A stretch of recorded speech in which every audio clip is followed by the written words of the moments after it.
To je oddaja na Coinu, portala Decrypt in z vami sva David in Stane. V njej razpravljava o Bitcoinu na preprost način. zelo po domače. Če ti je v družbi nerodno vprašati, vprašaj naju in posnela bova odgovor. Piši na info@decrypt.com. Živijo, Stane. Živijo, David. Kako si? Kar v redu. Daj mi povej, kako se ti je zdela zadnja epizoda z Miljanom spremljala. Meni se je zdelo kar v redu, nisem vedel, da znava tako jugoslovansko šprehati. No, to zase govorno. Jaz se ne bi s tem hvalil. No, ampak, če vas zanima, kako govoriva, pojdite poslušati zadnjo epizodo z Miljanom, ki vodi Primal. Ustanovitelj Primalja je v Ja. resnici. Odlična epizoda, saj po mojem mnenju, ne bo vam žal. Govorimo o svobodi govora, zasebnosti, kaj Primal je, kaj Nostr je. 1 uro, to je to. Ne?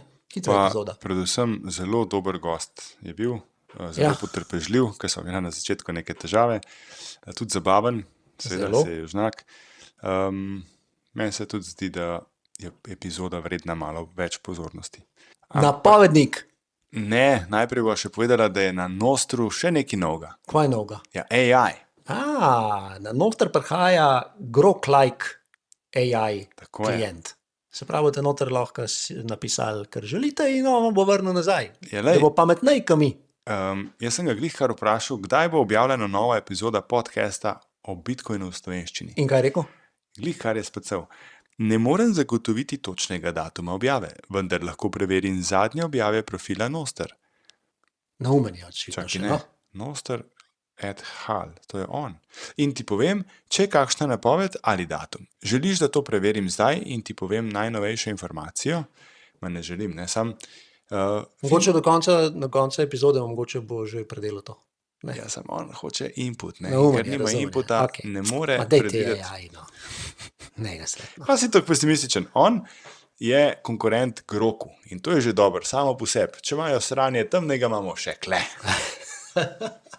Napovednik, novice 21. Danes bomo izvedeli, ali je evro dosegel nov rekord in se mu obeta iranska reforma.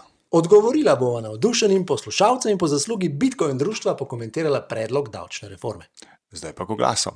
Te nihče ne razume, a iščeš družbo.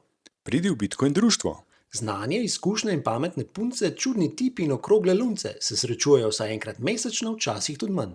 Ko te zaskrbi, kam gre ta svet, ko se nimaš na kaj več opret, pridi v Bitcoin društvo se odpret. www.bitcoin.si. Ok, zdaj pa Stane, jaz ne vem, kako bi to sploh začel, tale del. Škandalozno. Evro dosegel nov rekord. All time low. Kaj to pomeni? Da še nikoli ni bil tako malo vreden v primerjavi z Bitcoinom. A res? Res. Koliko pa je to kaj? Ali kva? Več kot 107 tisoč evrov je bilo treba odšteti za en Bitcoin. In kam gremo pa? Gremo na 110, 120, 130, 200, 230. Pa kam misliš, da bo pol to šlo? Gor ali dol? Ali Ja. kako? Kot zdaj kaže, ne bo konca in lahko se nam zgodi Ante Marković oziroma Iran. Kdo, kva, kdo? Ante Aha, Marković ja. je v savezu reformskih snaga Jugoslavije v 90-ih odrezal 4 nule dinarju, če se spomniš. Pa čak se ni treba sploh tako delčiti. Res je. V Iranu, Tako daleč Včeraj. misliš v v preteklost. preteklost, ja. Včeraj, mislim, ali celo danes, so v parlamentu sklenili, da bojo 4 nule kar malo pobrisali. Ja. A?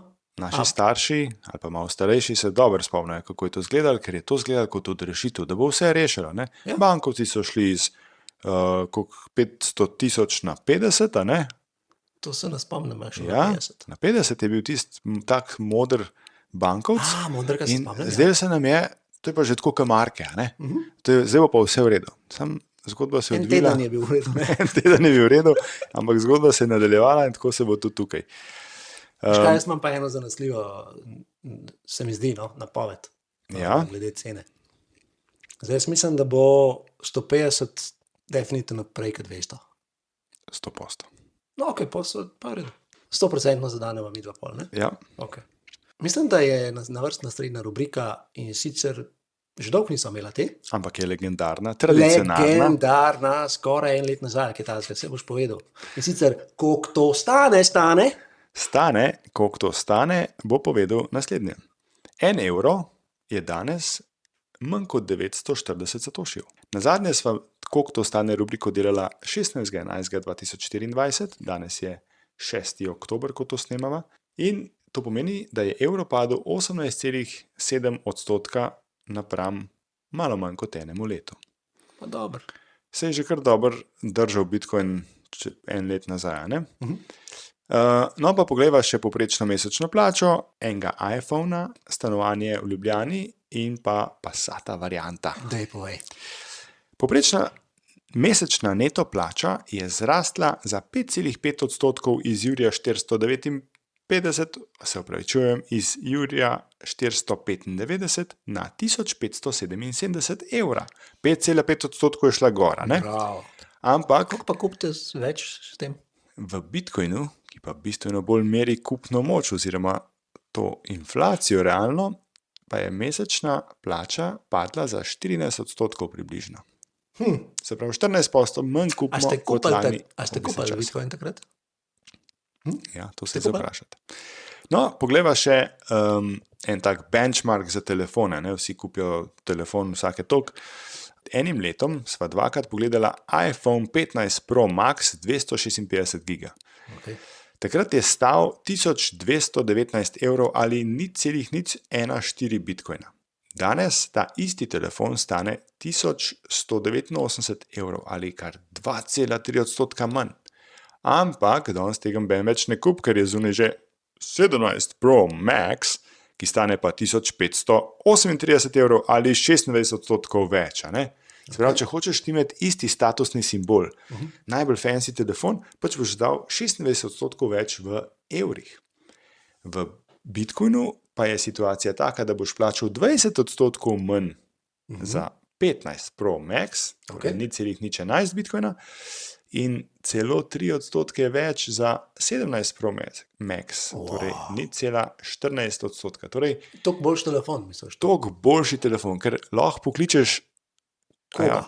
še zmeraj enega Trumpa? naenkrat. Holoba?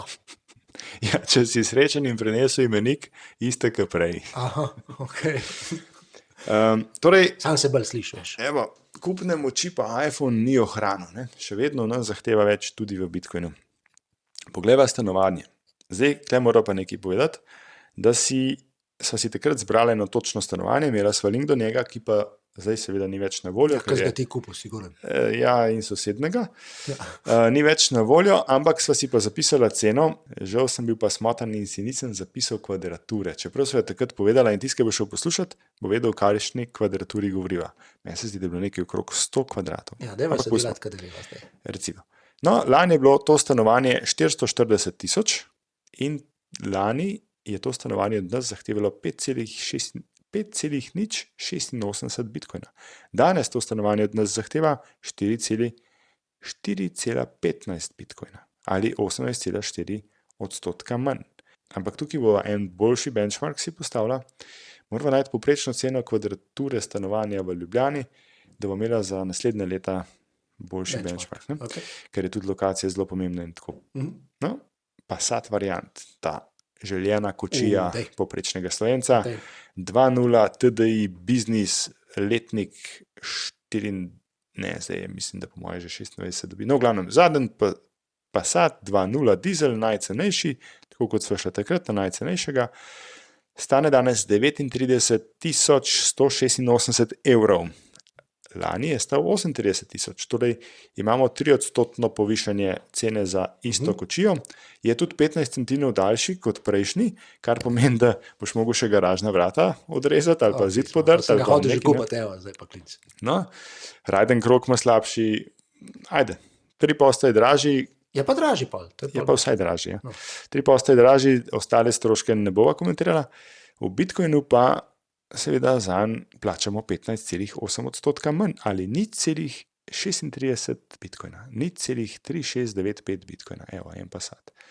Še malo pa bo tretjina bitcoina za enega Passata, ne? No, dobro. Oziroma hiter bo tudi na 0,1 šel, pa še kam niže. Evo, toliko to stane, David. Hvala, Stane. Prosim, Hvala se slišimo. za izčrpne informacije. Upam, da prej kot letu obsoreje, ne? Tako.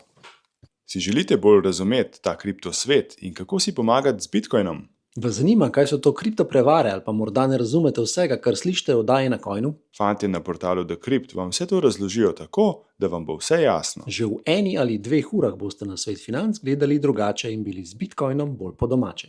Obiščite portal decrypt.com in se prijavite na izobraževanje. Če pa vas zanima trgovanje kriptovalut in kako priti do ogromnih vsot denarja, vam ne znamo pomagati. To počnejo špekulanti, bankiri in drugi prevaranti.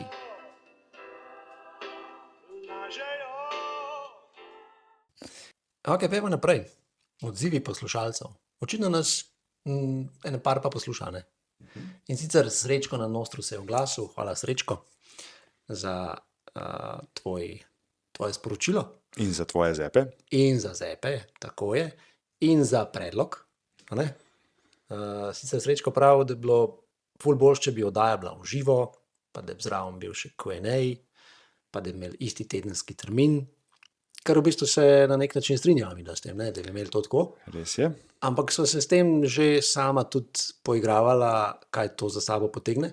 In sva zaenkrat ugotovila, da bova to težko se obvezala, da bi to bilo res Ja, tedensko, isti čas, v živo in tako naprej, več Srečko to- pripravljanja, to Ja. pomeni. Srečko, to je najin hobi in to delava ob prostem času. Enkrat sva celo po dnevu to naredila, ne drugače na dolgo v noč. Žal to še ni mogoče, ne morava še tega izvesti, ampak bova probala biti pa čim bolj pogosta. Hvala za spremljanje, za spodbudo, to nama veliko pomeni. Ja. In super, evo, da si se pridružil na Nostru. Ja. Še mogoče si jasno odvrnil od komentiranja tokrat, ker si res lep javen komentar podal. Oglasil se nama je tudi Luka, poslušalec Luka. Bom kar prebral, kaj je napisal.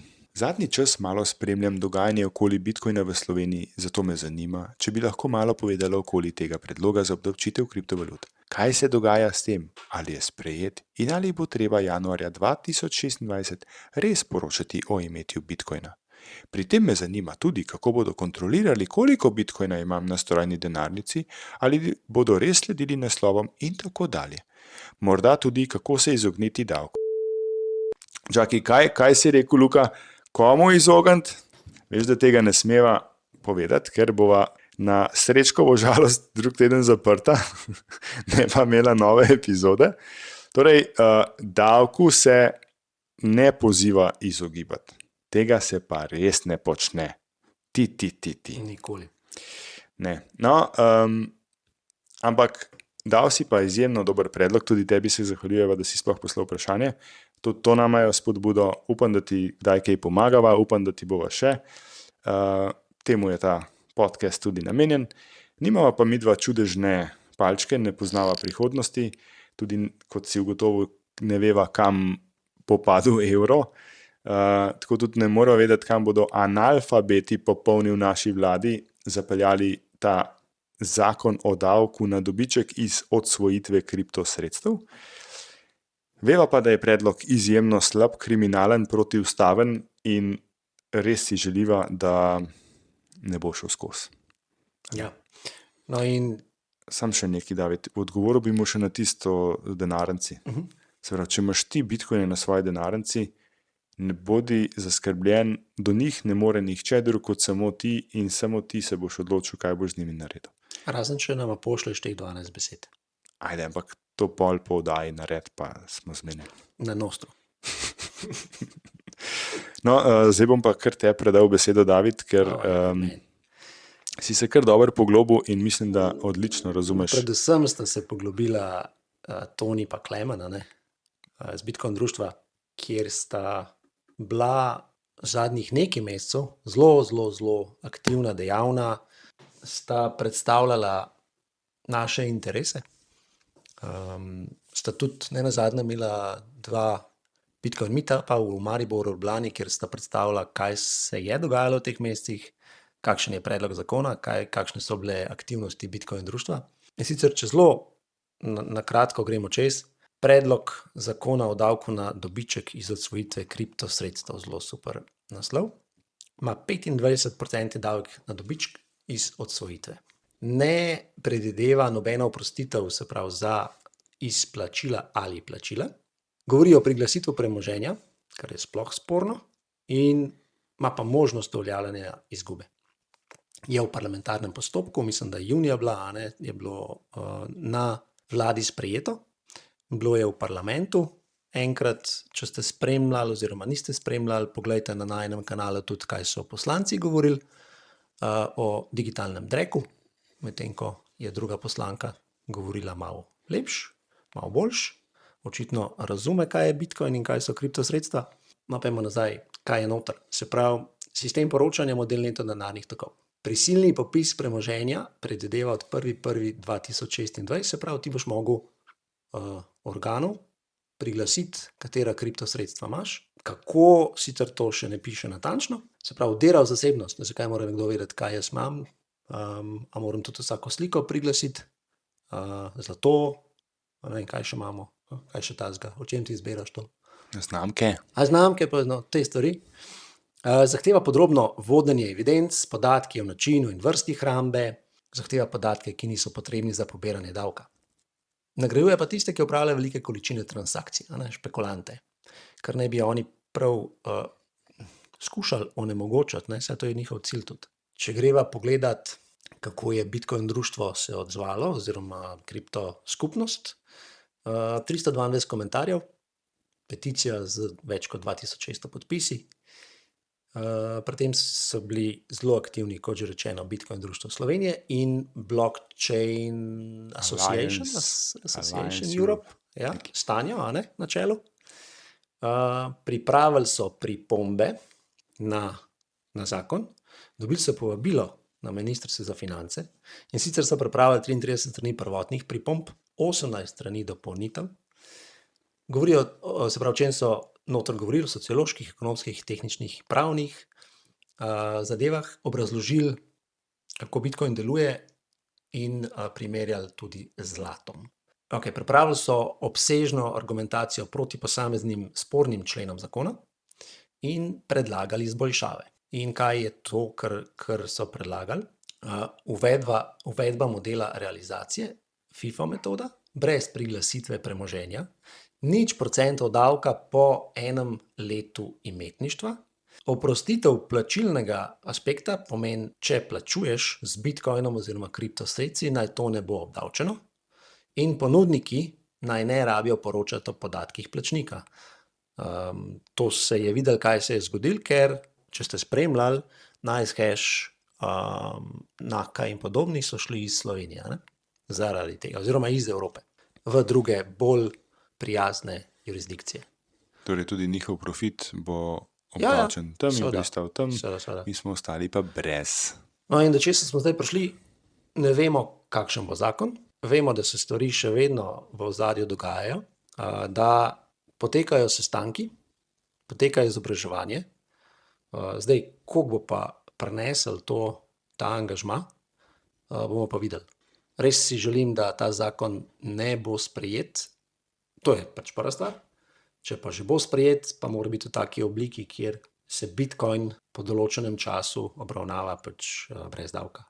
Nasploh pa ne sme biti davka, ker Bitcoin je denar. Ja, David, ampak če zakon ne bo šel skozi v letošnjem letu, kaj to pomeni za naslednjo možno sprejetje tega zakona oziroma veljave davka? Kdaj je naslednjič? Mislim, kaj bi pa naredili, ne? Se lahko veljavi. Si predstavljam, da če ne bo zdaj do novega leta, da bo pa problem to spraviti, ker pa so volitve, ne vem, kdaj točno so spomladi. Tako da... Ampak ali je tako, ker je to fiskalna stvar, da je lahko veljavno samo od 1.1. dalje, ali je lahko od sredine? To ne vem, ali je to pogoj, to ne vem, ampak nekako logično je, da se z začetkom leta to začne, ker če se zdaj zamudi, bo mogoče potem začel veljati 1.1.2027. Ne vem, ali je to nek pogoj, da mora za celo leto veljati, to nisem prepričan. Zakaj pa misliš, da se je Slovenija zdaj lotila tega davka? Ena stvar je čeprav razumem, Evropska unija oziroma komisija razume to, kar imamo trenutno v Sloveniji, da to je neustrezno urejeno in nalaga vladi, da bolj natančno uredi zadeve. Ker Slovenija, kakor vemo, trenutno ni davka, a ne? In to gre v nos. Ampak ne ureja natančno, da je davek nič, a ne? Neka siva cona je trenutno. Ja, v bistvu gre za, kakor vas Furs želi levo ali pa malo desno peljati. No? Sicer pa je brez. Tako da, zakaj je zdaj vlada pod pritiskom? Zaradi tega, ker mislim, da Bruselj pritiska na no, da mora sprejeti zakon. Zdaj verjamem, da jim tudi napišejo in povejo, kaj mora biti v tem zakonu in kakšen ga mora sprejeti. Vlada, kakor vidimo, argumentov Bitcoin društva in ostalih deležnikov ni. Najprej jih niti ni iskala. Okay, pustimo, ni jih sploh iskala, potem jih so poslušali, pa jih niso slišali. Tako da kar iz tega vidim je, da enostavno oni imajo neko agendo zadnji, nek template so jim dali, ki ga morajo sprejeti, zdaj pa sam tehtajo med tem, koliko bo završalo v javnosti, se pravi, koliko bojo dobili negativnih glasov, če to speljajo in v kakšni obliki morajo to speljati, da bojo vseeno zadostili Bruslju. Se pravi, velja nek poziv, da bodimo aktivni, bodimo glasni, izrazimo svoje mnenje, povejmo vladi, kaj si mislimo, pa morda bo kaj zaleglo. Absolutno. In če to navežemo na chat control, ne? Če se spomnite, so o tem govorila, so vas pozivala, pejte na fightchatcontrol.com, kjer lahko date svoj glas, apelirate, kako naj glasujejo evropski poslanci. No in premik se je zgodil takrat, ko so to govorila, ne zaradi nas, ne, ampak kako, David? Nekaj nas je pa bilo, ko smo pošiljali maile evroposlancem, no in zdaj je pozicija Slovenije proti chat kontrolu, kar je super. Lahko smo tudi sami malo zadovoljni, seveda, jaz se da smo treplam k temu po prstih. pripomogli. Ja. Tole se treplam. Tako da, če je mogoče bila kakšna vloga nas tukaj, zakaj ne bi bila tudi pri Bitcoin zakonu, tako da Bodimo glasni. povejte svojim, kaj se, če poznate kakšne v politiki, V kakšnih strankah, ki so na Recimo. oblasti, ki ne bodo več po volitvah. ja. Vse probleme tukaj, ena stvar je, ki jo imajo, da imajo neko navodila, kako morajo delati. Druga stvar je pa, da ljudje, poslanci in tisti, ki so okrog njih, ki jim pomagajo pri tem, kakorkoli se že to sliši, ne razumejo materije. Ne? Oni ne razumejo denarja. Če bi razumeli denar, tako kot ga razumemo, pa vsaj delno razumemo mi, potem ne bi to tudi slučajno ne sprejeli in bi takoj kupili Bitcoin in za celo familijo, za vse. Ne? Ker pa ne razumejo in so pod vplivom dirigentov od zunaj, je pa pač tako, kot je. A ni Tako da težko? jim pomagati razumeti te stvari. A ni težko, Vse so bogi v bistvu. ker smo ujetniki takih analfabetov v resnici? Ja. Ker bodo po neumnosti naredili kozlarijo, za katero bomo plačevali vsi prebivalci. V resnici vsi, tudi tisti, ki nimajo bitcoina. Pač nikoli se ne bomo razvili neko bitcoin prijazno državo, bitcoin prijazen trg in to pomeni, da ne bomo nikoli normalno ekonomsko funkcionirali. Ja. Beda. Beda, ampak Beda. lej, če No, no, dajmo biti kontrol glasni. šlo na pozitivno, mogoče v Sloveniji, mogoče lahko pa tudi gled pri zakonu. Super. Ti kaj bereš? Pa ja, stalno nekaj preberem. Zjutraj nogavice, pa tiste rozine iz kosmičev pri zajtrku. No, a kaj knjige bereš? A ja, knjige sem pa bral, veš, tista bralna značka Cankarjev pokal v hitrostnem branju, ali kaj je že bil. Kaj pa če ti povem, da imamo v slovenščini kratke knjige, ki razlagajo Bitcoin? Res? Ja, v Bitcoin knjižnici jih lahko kupiš. S kodo na Coinu dobiš 20% popust na posamezno knjigo. Popust. Ja, popust. Pejdi na www.bitcoin-knjižnica.si in ne pozab kode na Coinu. Čakaj, si zapišem na coin, www.bitcoin-knjižnica.si. Ti rabiš očala, se mi zdi. Super. In pri tem chat kontrolu se lahko naveževa pol naprej, da je predsednica Signal Foundation in pa mislim, da tudi celo od Palantirja, to je ta ameriška firma, ki je največja in ima podatke uporabnikov skoraj da z celega sveta, jih obdeluje in zalaga vse tri črkovne organizacije. Ne? sta izrazila skrb, da bo Nemčija potrdila chat control. To je to, kar naj bi Slovenija bila proti, kar bi pomenilo, da bojo naša komunikacija v vsakem trenutku monitorirana in seveda, tako kot smo že večkrat rekla, če boste kaj takega pisali, govorili, karkoli delali na katerikoli napravi, boste lahko imeli probleme. Ja? David, ampak kaj pa, če se signal po morebitni uvedbi chat kontrola umakne iz Evrope? Kaj bo to pomenilo? Mislim, potencialno bi to lahko pomenilo.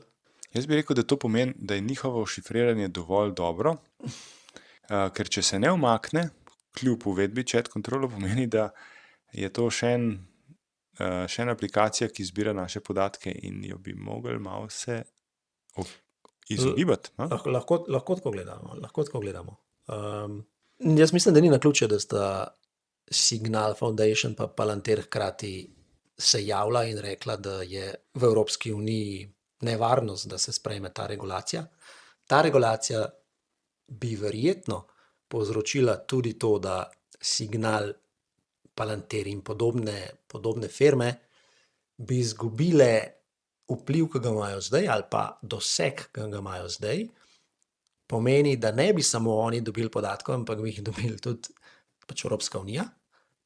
Zdaj pa, če Signal dela z tričrkovnimi agencijami, ameriškimi ali da ne bom šel še naprej,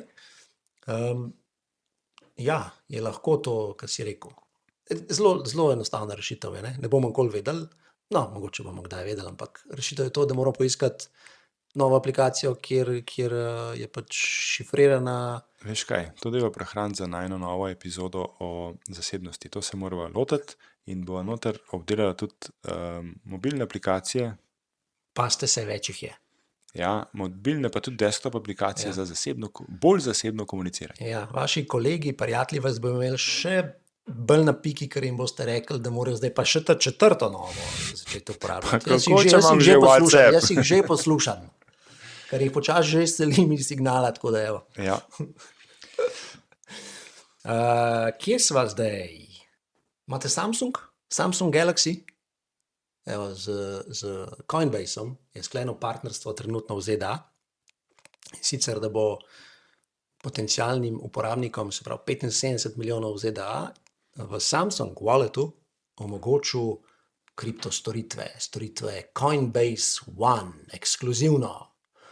Zdaj, če vemo, da Coinbase je ful draga borza oziroma ponudnik storitev, tudi to ni nič revolucionarnega, uporabniki bojo še vedno imeli skrbniške zadeve, se pravi, ne bojo lastniki kripta, bitcoina in tako naprej. Kaj misliš, da uporabniki Samsung Galaxyja to vedo? Kakšni večina pa ne. Sej za samo adopcijo je to mogoče dobro, da se spoznajo, da je to nek mogoče prvi korak s tem svetom. Za kaj več pa absolutno ne.